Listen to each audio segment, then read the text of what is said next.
Hello' ভিউৱাৰসকল, নমস্কাৰ, Zuha and namaste. মোৰ দ্বিতীয়টো ভ্লগলৈ আপোনালোক সকলোকে স্বাগতম জনাইছোঁ। আজি আমি গৈ আছোঁ জেঠাইহঁতৰ ঘৰলৈ বুলি, যিহেতু আজি জেঠাইহঁতৰ ঘৰত বছৰিকা আদ্য শ্ৰাদ্ধ আছে জেঠুৰ। যাওঁতে আমি যিহেতু বৰদুই ফালেদি আহিলোঁ, গতিকে আমি টিনিঙা মন্দিৰতো সেৱা এটা আগবঢ়ালোঁ। ভাবিলোঁ আপোনালোককো দৰ্শন কৰাই দিওঁ। লোকবিশ্বাস অনুসৰি ইয়াত পূজা কৰিলে ভক্তৰ মনোকামনা পূৰণ হয় বুলি মানুহৰ মুখে মুখে শুনি আছোঁ, আৰু মই তাৰ প্ৰমাণো পাইছোঁ।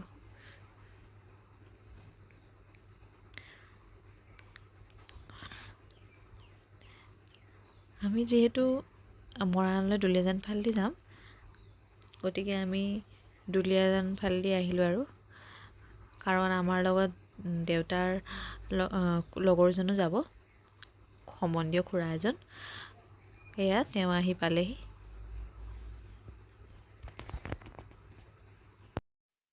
তাৰপাছত আমি আহি এম বাজাৰত সোমালোঁ দুলীয়াজানৰ, যিহেতু দাদাৰ ছোৱালীজনীৰ কাৰণে ড্ৰেছ এযোৰ ল'ব আছিলে, কাৰণ তাই বৰ্ণ হোৱাৰ পৰা আমি চাবলৈ যোৱাই নাছিলোঁ, গতিকে ভাবিলোঁ ইয়াতে সোমাই ড্ৰেছ এযোৰ লৈ লওঁ।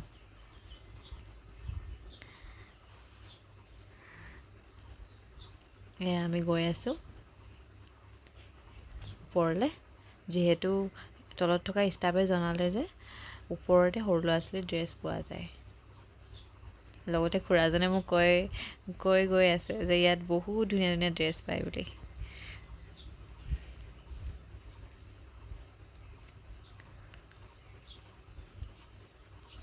ওপৰলৈ উঠি উঠি আৰু ভাগৰে লাগিছে।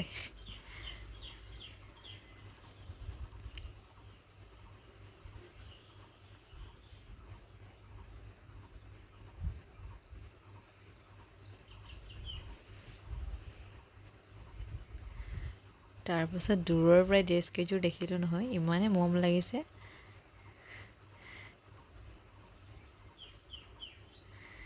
এয়া চাওক, ৰেড কালাৰযোৰ যে ইমান মৰম লাগিছে নহয়, চাই বহুত মৰম লাগিছে। ড্ৰেছ কেইযোৰ দেখি একদম কোনযোৰ ল'ম কোনযোৰ নাই লাগিছে, মানে গোটেই কেইযোৰে লৈ লোৱা নিচিনাই লাগিছে। আৰু সেয়া মই মাক দেখাই আছোঁ, মাক সুধি আছোঁ কোনযোৰ ভাল লাগিছে। মায়ে কৈছে গোটেই কেইযোৰে ভাল লাগিছে। তাৰপাছত দেউতাও কৈ আছে আৰু কোনযোৰ লওঁ কোনযোৰ। মই কৈছোঁ দেউতাক গোটেই কেইযোৰ ভাল লাগিছে, কোনযোৰ লওঁ কনফিউজে হৈ আছোঁ।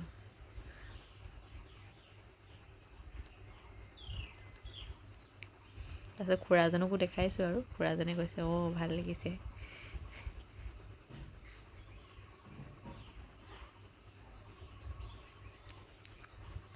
সঁচাই এম বাজাৰত সঁচাই তেওঁলোকে বহুত ধুনীয়া ধুনীয়া কালেকশ্যন থৈছে।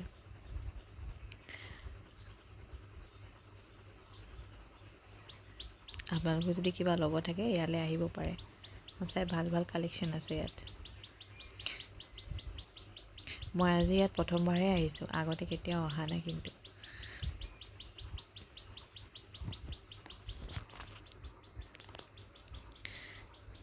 এয়া চব সৰু ল'ৰা ছোৱালী ইমান মৰম লগা ড্ৰেছ থৈছে তেওঁলোকে, বহুত ভাল ভাল ড্ৰেছ আছে। কিন্তু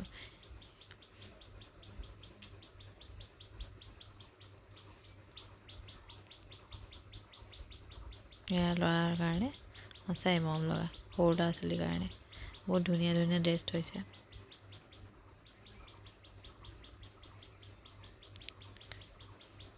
তাৰপাছত মই দেখি পালোঁ আৰু মৰম লগা টেডিকেইটা। দেখিয়ে লৈ লওঁ লাগিছে। টেডি চাই জানো ৰ'ব পাৰি, ভাবিলোঁ আপোনালোককো দেখাই দিওঁ। ভাবিলোঁ কণমানিজনীৰ কাৰণে ইয়াৰ পৰাই এইটো লৈ লওঁ। সঁচাই টেডি চাই যে মই ৰ'বই নোৱাৰোঁ, আৰু ডাঙৰ হৈ গ'লোঁ কিন্তু এতিয়া সৰুৱে হৈ আছোঁ। এয়া ফাইনেলি মই জেঠাইহঁতৰ ঘৰ আহি পালোঁ। দাদা বাহিৰতে ৰৈ আছে, যিহেতু পণ্ডিতজনে পূজা কৰি যাবলৈ ওলাইছে, গতিকে দাদাই তেওঁক বিদায় জনাই আছে। আজিলৈ ইমানেই, আকৌ আহিম নতুন এটা ভিডিঅ' লৈ আপোনালোকৰ ওচৰলৈ। ভাল লাগিলে লাইক ছাবস্ক্ৰাইব কৰি দিব। Bye bye.